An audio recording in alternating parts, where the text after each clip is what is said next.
People ask me how I found Shungite, but it's more that Shungite found me. So back in my early 20s, I was really fascinated by the work of Buckminster Fuller and started making geodomes. And in fact, the first geodome I was asked to make was for my friend who was working with Russian people, and she wanted me to make a geodome so that she could tell people about the forest lands in Russia and Lake Baikal.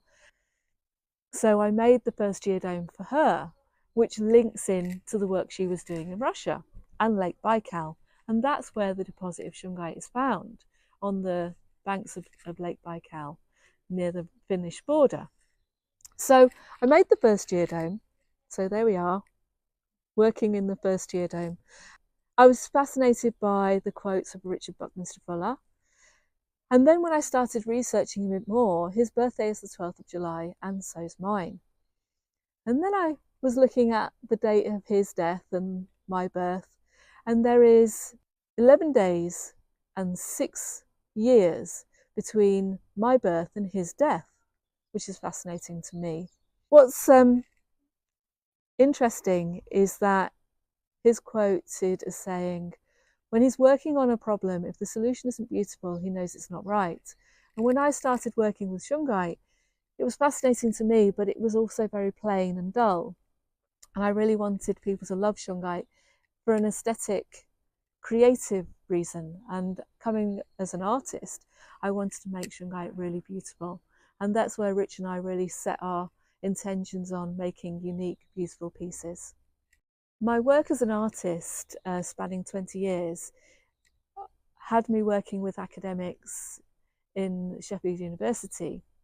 I got to work with the nerve professor and learn all about the myelin sheath and the axons, and learning about Shungite and how you need an antihistamine to repair the myelin sheath.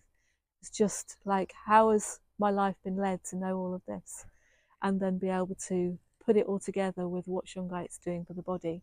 Absolutely fascinating.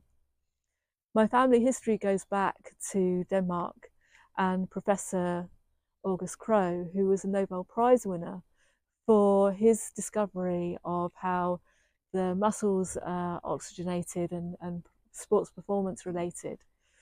And also there was a painter called George Ashen, who was really fascinated by landscapes and light. And in my career as an artist, I was fascinated by light and landscapes, but painting them in a completely alien environment. So I feel really guided throughout my life. There's so many signs and wonders that I've picked up along my life that have led me to bringing Shungite to you.